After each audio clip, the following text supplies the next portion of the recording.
l'alien ne peut pas exister. Ça, c'est ce qu'on se dit naturellement quand on fait un petit peu preuve de bon sens, ce qui bien évidemment n'est pas mon cas puisque cette vidéo existe. C'est pour ça que malgré que ses compétences paraissent stupidement impressionnantes pour exister dans notre monde, je vais vous prouver que le xénomorphe peut exister. Alors reste ici parce que d'ici 10 minutes on aura parlé force de Van der Waals, parasitage et résistance aux balles.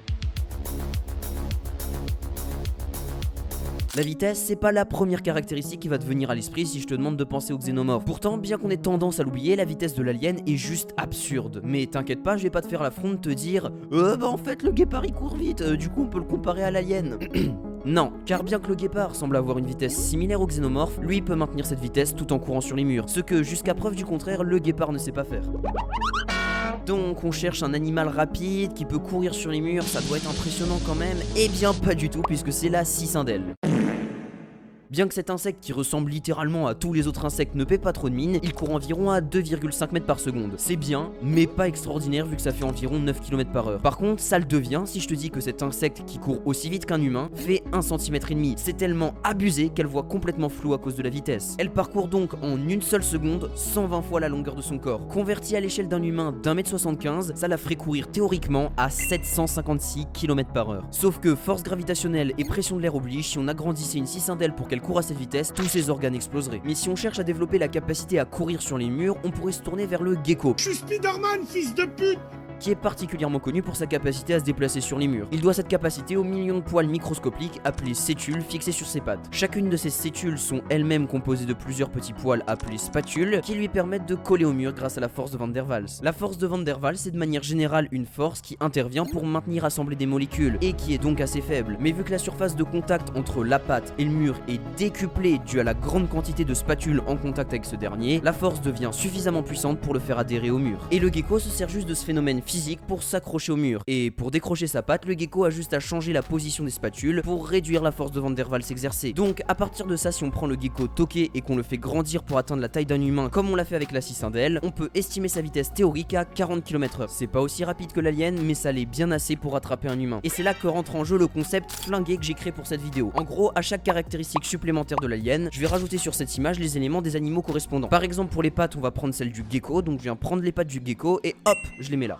Perfect! Bon, pour le moment ça va, il a encore l'air sympathique. Mais à la fin de la vidéo, après toutes les monstruosités qu'on lui aura rajoutées, il ressemblera plus du tout à ça. La deuxième mâchoire du xénomorphe, c'est sans doute une de ses caractéristiques les plus iconiques. Même si t'as pas vu Alien, tu vois forcément à quoi elle ressemble. Cette mâchoire qu'il projette pour attraper ou transpercer ses proies paraît totalement irréaliste. Mais pourtant, un type de mâchoire qui se projette, et bah ça existe dans notre monde, et ça s'appelle des mâchoires protractiles. On retrouve ces mâchoires chez deux espèces de requins, le requin lutin et une autre espèce très peu connue et peu documentée, donc on s'en fout. Concentrons-nous sur le requin lutin et sa caractéristique principale, sa mâchoire protractile qu'il peut projeter jusqu'à 3 mètres par seconde pour avaler ses proies. Les muscles puissants de cette mâchoire combinés à des ligaments élastiques lui permettent de s'étendre sur une distance d'environ 10% de sa propre longueur. Mais si on l'équipait à notre xénomorphe, il pourrait certes projeter sa mâchoire, mais il n'en aurait qu'une seule. Alors il va falloir trouver un animal qui possède deux mâchoires. Et cet animal n'est nul autre que la murène. Cette dernière possède en effet deux mâchoires. Une mâchoire externe qui lui permet d'attraper ses proies et une deuxième mâchoire pharyngienne située à l'arrière de sa gorge et très ressemblante à celle du xénomorphe. Puisqu'une fois sa proie attrapée avec la première mâchoire, la murène se sert de cette mâchoire qui se déplace vers l'avant pour ramener sa proie dans son tube digestif. Ça vous rappelle rien? Par contre, cette mâchoire est trop courte pour sortir de la bouche de la murène comme le fait notre alien. Donc il va falloir choisir entre le requin lutin et la murène. Moi perso, je choisis le requin lutin. Pourquoi? Bah parce que j'aime bien les requins et puis de toute façon c'est ma vidéo, c'est moi qui choisis. En plus il semble qu'il se soit inspiré de lui pour faire le xénomorphe des films, donc voilà, la boucle est bouclée. D'ailleurs, peu importe notre choix, c'est bien d'utiliser un animal aquatique qui sait nager pour la création de notre xénomorphe, comme ça nous fait un point commun en plus avec celui des films.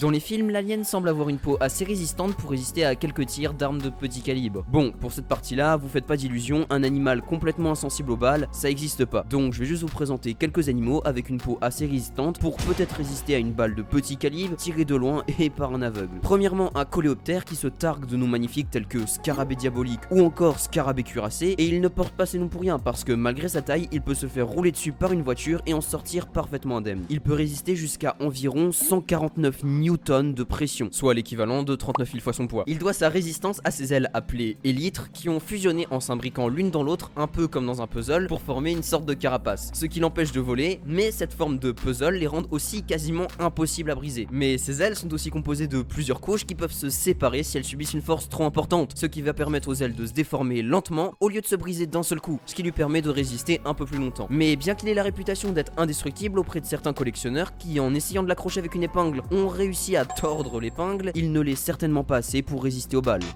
Alors peut-être qu'au lieu de résister aux balles, il vaut mieux pouvoir en encaisser le plus possible, soit avec une peau bien épaisse comme la baleine et sa peau de 30 cm d'épaisseur, mais majoritairement composée de graisse, soit avec le rhinocéros et sa peau qui peut atteindre jusqu'à 5 cm d'épaisseur, mais les deux ne pourraient résister que superficiellement aux balles. S'il l'était réellement, bah ça serait pas une espèce menacée à cause du braconnage. Donc quoi qu'il arrive, notre xénomorphe aura peut-être une peau assez résistante, mais jamais assez pour résister aux balles de gros calibre, ce qui en fait est plutôt cohérent quand on le compare avec les films, puisqu'il n'est pas complètement insensible aux balles non plus. Mais dans les films, l'alien ne résiste pas qu'à ça, mais également au feu, bien que cette idée soit sujet à débat, mais on n'est pas là pour ça. Pour cette caractéristique, on pourrait s'inspirer de l'équiné qui survit au feu de forêt et en faisant la sieste. Ça paraît assez surprenant, mais en réalité, quand cet animal voit arriver des flammes, il entre quasi instantanément dans ce qu'on appelle un état de torpeur, qui ralentit ses fonctions vitales et abaisse sa température corporelle. Combiné à une cachette sous une épaisse souche de bois, cette capacité lui permet de survivre à tous les grands feux de forêt. Et de manière plus générale, il semblerait qu'il soit capable de se refroidir en présence de fortes chaleur, en créant une sorte de bulle de morve autour de son nez pour s'en servir de water cooling. Mais bon, comparé au xénomorphe qui peut littéralement résister à la flamme d'un réacteur, cette capacité fait pas le figure. Mais je vous avais prévenu que dans cette partie on allait être déçus.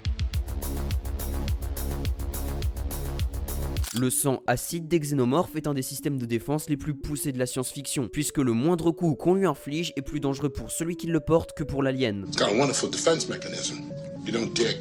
En effet, l'assaillant risquerait bien de se faire dissoudre par le sang extrêmement corrosif de l'alien, qui arrive même à dissoudre la coque d'un vaisseau. Dans la nature, aucun animal n'a de sang acide, mais la fourmi folle fauve peut sécréter de l'acide formique pour se défendre de tous ses prédateurs. Mais c'est aussi le cas de plein d'autres espèces de fourmis, vous comprendrez pourquoi j'ai pris celle-là en particulier un peu plus tard dans la vidéo. En effet, quand elle sent arriver un danger, elle replie son abdomen entre ses pattes et en fait jaillir de l'acide formique qui sert à neutraliser ses prédateurs, mais également ses proies comme des araignées, des mille-pattes ou même des lapins et des poulets qu'elles attaquent en groupe. Bien que l'acide formique lui serve généralement plus à aveugler ses proies qu'à les dissoudre, cet acide peut également être utilisé pour dissoudre du fer, du zinc et corroder la majorité des métaux, ce qui explique pourquoi ces fourmis sont responsables de coupures de courant dans certains pays. Et ces fourmis possèdent un autre point commun avec les xénomorphes, puisqu'elles sont considérées comme extrêmement agressives, étant donné qu'elles attaquent en grand nombre en formant des véritables rivières de fourmis. Et selon certains témoignages, on aurait même retrouvé des traces d'attaque sur des vaches.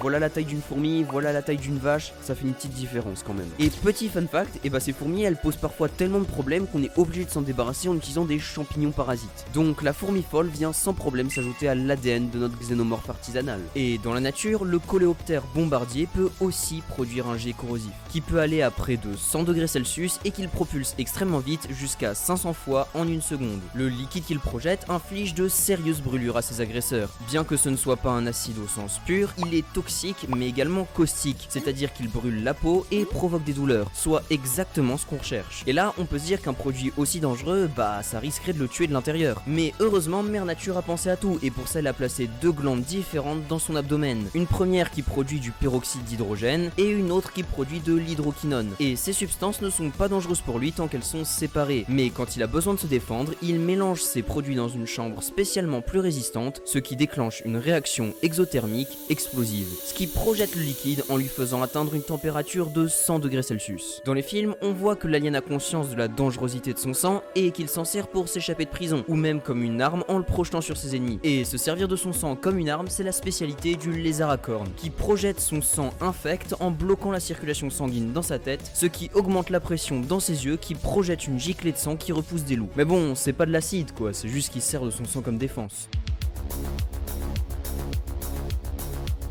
Bon, vous voyez cette super combinaison d'animaux qu'on a fait durant toute la vidéo? Eh bien oubliez tout, parce que vu que les méthodes de reproduction des aliens sont aussi bordéliques que celles d'une famille dans le Nord, je vais avoir du mal à garder un modèle cohérent. Pour éviter de faire inutilement compliqué, on ne parlera que de la manière la plus connue de reproduction des aliens, à savoir le parasitage et la reproduction via les œufs, les facehuggers et le chestbuster. Et on va éviter de parler du liquide noir, du pollen chelou et tout ce genre de trucs. Bien que ça puisse paraître surprenant, toutes les étapes de reproduction de l'alien existent dans la nature, et les coupables ne sont nul autre que les guêpes parasitoïdes. Toutes les les espèces fonctionnent légèrement différemment, mais celles-là ont le même cycle que l'alien, c'est-à-dire œuf, facehugger, chestbuster, puis l'alien final. Cette guêpe localise un hôte et s'assure qu'il est en bonne santé avant de le transpercer avec un ovipositeur qui ressemble à un tube, qui lui sert à déposer à l'intérieur de son hôte un unique œuf. Ce mécanisme est assez similaire à la phase où le facehugger dépose le futur alien dans son hôte. L'œuf présent à l'intérieur de l'hôte va ensuite éclore et les larves vont commencer à dévorer l'hôte de l'intérieur, avant de sortir du cadavre de l'hôte une fois devenu adulte. On peut comparer cette étape de développement au chestbuster qui sort du ventre de sa victime. Les guêpes devenues adultes vont ensuite à leur tour parasiter d'autres hôtes, généralement des chenilles ou des araignées, et ce cycle va se répéter,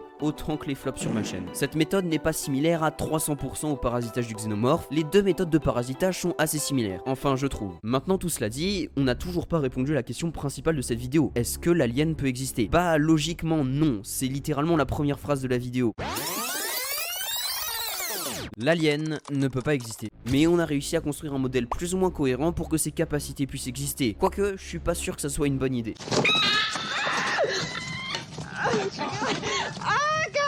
Pour résumer, on a un gecko de la taille d'un humain avec une tête de requin, la peau d'un rhino et l'abdomen d'une fourmi et l'ovipositeur d'une guêpe. Et j'ai réussi à faire passer ça pour un xénomorphe. Ce mélange d'animaux n'a évidemment aucune chance d'exister, mais si grâce à ça j'ai réussi à t'apprendre un truc, bah moi je suis heureux.